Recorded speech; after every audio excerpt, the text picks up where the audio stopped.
According to research, Africa is twice more likely to stay in poverty than ever before. But what has led to this shocking trend? Of course, corruption and bad governance play a huge role in this issue. However, there are 7 fixable reasons why Africa is becoming poorer and poorer, despite the abundant natural resources.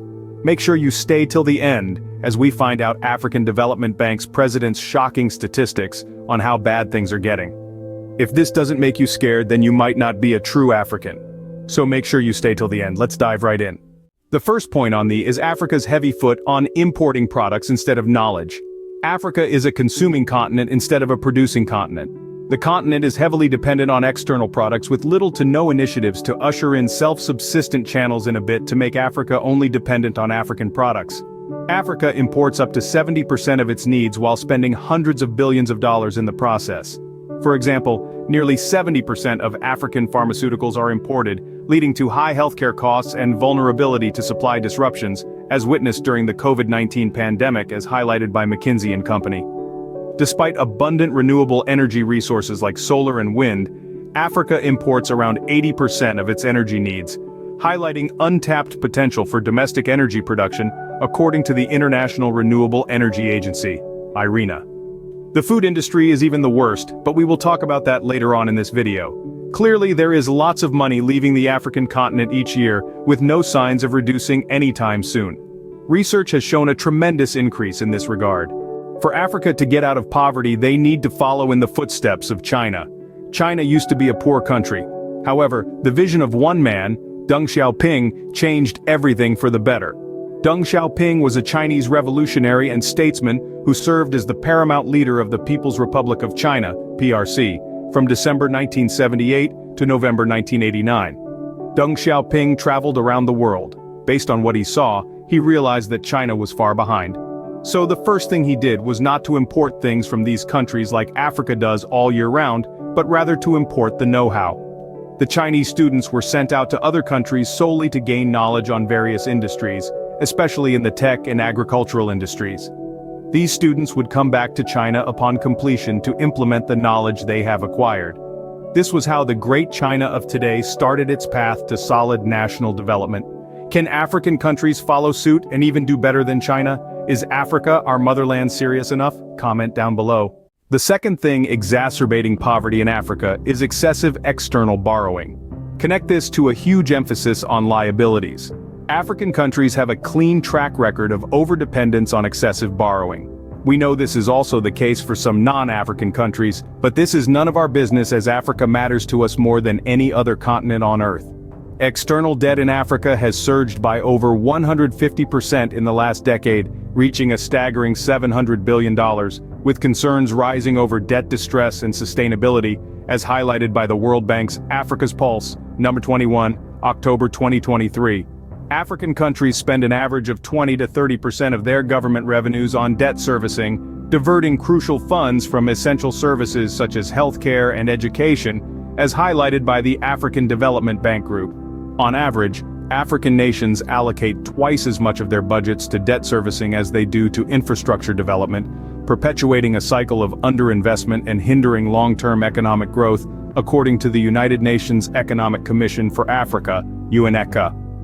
Over 60% of Africa's external debt is attributed to loans obtained for non-productive sectors that won't bring in cash flow, rather than investments in productive industries that would ensure cash flow for the government and contribute to human capital development, according to the International Monetary Fund, IMF. The third factor plunging Africa in chronic poverty is misplaced priorities. The way most African leaders and even some citizens do this is simply mind-blowing. African leaders are the worst of them all who have their priorities written upside down. These same African leaders would prefer buying fancy cars for government officials and spending less on key infrastructures like healthcare. African countries collectively spend more on importing luxury goods, such as automobiles and electronics, than on investments in renewable energy, perpetuating reliance on fossil fuels and exacerbating environmental degradation, as highlighted by the United Nations Environment Program, UNEP. Despite widespread youth unemployment exceeding 20% in many African countries, less than 5% of government spending is directed towards youth employment programs or skills development initiatives, as the African Development Bank Group, according to the International Monetary Fund, IMF. African governments spend approximately $20 billion annually on fuel subsidies, often benefiting wealthier citizens more than the intended low-income households, diverting funds from critical social programs. The fourth issue is the improper management of state-owned assets. Assets ensure steady cash flow, and they should be properly maintained to ensure the continuity of steady cash flow. This is the same for the state-owned assets that generate revenue for the nation. However, in Africa, state-owned assets are in serious trouble.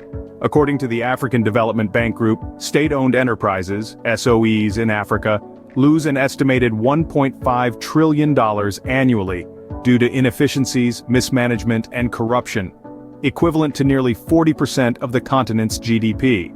Over 60% of state-owned infrastructure assets in Africa are deemed to be in poor condition or require significant maintenance, leading to service delivery disruptions and hindering economic growth as proposed by the World Bank.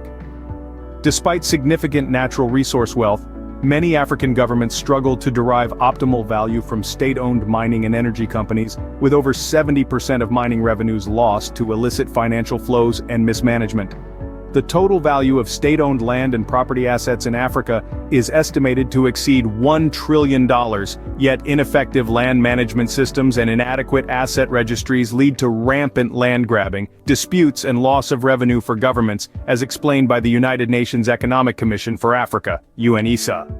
Less than 20% of state-owned enterprises in Africa adhere to internationally recognized corporate governance standards, leading to weak accountability mechanisms, lack of transparency, and heightened risk of corruption, according to the International Finance Corporation, IFC.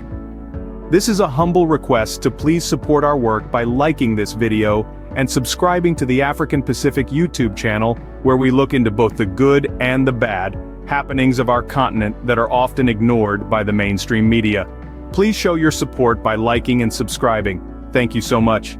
Before we get into the shocking and scary statistics from the President of the African Development Bank as promised in the beginning of this video, let's look at the 5th, 6th, and the 7th factors leading to endemic poverty in our motherland. So, hang on there and hold your horses, we will soon get to it. The 5th factor leading to poverty in Africa is brain drain. Africa is a continent where talent is not valued. I know it is hard to say this, but Africa doesn't take care of talents the way they should, leading to them leaving the continent.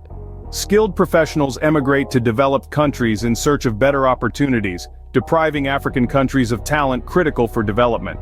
According to the World Bank, Africa loses about 20,000 highly skilled professionals annually to emigration, contributing to the continent's brain drain crisis.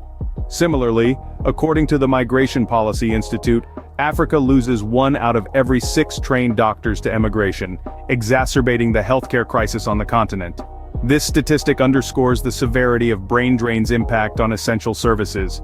In addition, over 50% of African tertiary educated professionals have emigrated to OECD countries, draining African nations of their educated workforce and hindering educational development, as highlighted by the United Nations Conference on Trade and Development. According to the African Development Bank, approximately 30% of Africa's engineering graduates leave the continent seeking better opportunities abroad, leading to a shortage of skilled professionals critical for infrastructure development. The African continent loses an estimated $4 billion annually due to brain drain, as skilled professionals contribute to the economic growth of destination countries instead of their home nations, as per the International Organization for Migration. In this manner, poverty in Africa exacerbates. The 6th point is the subsistence agriculture mindset. Agriculture in Africa is at its subsistence level, with more and more people depending on agriculture for their livelihood, with very limited investment towards agriculture to make the continent less dependent on imports. Over 60% of Africa's workforce is employed in the agricultural sector, with the majority engaged in subsistence farming, highlighting the continent's heavy dependence on agriculture for livelihoods as per the World Bank. Despite agriculture's significance, Africa invests only about 1% of its GDP in agricultural research and development, significantly lower than the global average of 2.4%. This lack of investment hampers innovation and productivity in the sector, as highlighted by the African Development Bank Group. Despite the sector's importance, the share of agricultural GDP in Africa has been declining over the years, indicating a lack of transformative growth and modernization in the agricultural sector, as proposed by the International Food Policy Research Institute. According to the World Bank, less than 7% of Africa's cultivated land is equipped with irrigation infrastructure, compared to the global average of 18%. This lack of irrigation infrastructure leaves African agriculture vulnerable to climate change and limits its potential for increased productivity. Africa has the lowest fertilizer use per hectare globally, with an average of only 8 kilograms per hectare, compared to the global average of 100 kilograms per hectare. These statistics under the critical lack of adequate investment in the agric sector, leading to unproductive poverty alleviation and hindering the continent's efforts to get out of poverty. This is a humble reminder to please show us some love by liking this video and subscribing to the African Pacific YouTube channel. Thank you so much. Much appreciated.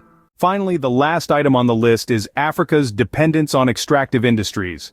Relying heavily on extractive industries such as oil and minerals often leads to economic volatility, environmental degradation, and limited diversification of the economy. According to the African Development Bank Group, extractive industries contribute significantly to Africa's GDP, accounting for an average of 30% of GDP in resource-rich countries, such as Nigeria and Angola, highlighting the heavy reliance on these sectors for economic growth. Africa's heavy dependence on extractive industries is evident in its export composition, with minerals and hydrocarbons accounting for about 75% of total exports in many resource-rich countries, exposing these economies to commodity price volatility, as reported by the United Nations Conference on Trade and Development. Despite the dominance of extractive industries, Africa's diversification efforts remain limited, with the manufacturing sector accounting for only 10% of GDP on average across the continent, highlighting the persistent challenge of over-reliance on raw material exports as per the World Bank. As highlighted by the International Monetary Fund, extractive industries often provide a significant portion of government revenue in resource-rich countries, with oil and mineral revenues accounting for over 40% of government revenue in some cases, leading to fiscal vulnerability and dependence on commodity prices. Despite their economic importance, extractive industries employ relatively few people, with less than 1% of Africa's labor force working in the mining sector, exacerbating challenges related to unemployment and poverty in resource-rich regions according to the African Development Bank. Now let's get to the shocking and scary statistics as promised. According to the president of the African Development Bank, Dr. Akinwumi Adesina, Africa's food import bill hit $85 billion in 2012, and is expected to surpass $110 billion by 2025, with 283 million people going to be hungry every year. Africa will gain respect when it is able to feed itself. He further went on to state that any nation or region that begs for food is free only in words, but dependent on others for life, such as Africa. But what does this mean for Africa? How does this affect us? Let's put it this way. Clearly, Africa's import is rapidly widening, which means more food imports. More food imports means Africa is producing less than the amount needed to stop imports. Since the import is getting higher, this implies that our ability to produce food by ourselves is narrowing further, exacerbated by Africa's growing population, and little investment to create more job opportunities, which perpetuates the never-ending cycle of joblessness and ultimately poverty. But what makes this scary is the number of people going hungry each year, from 140 million people in 2020 to 283 million people in 2024. Is this not scary, regarding the speed with which it escalates? Comment down below. If Africa can be serious enough and combat these points mentioned above, poverty shall be a thing of the past, as more economic sectors will emerge, which automatically means more jobs. In this manner, people will have money in their pockets to spend. This is the end of this video. Please write your thoughts in the comment section below on these points. Please remember to like this video and subscribe to the African Pacific YouTube channel. Thanks for watching and stay safe.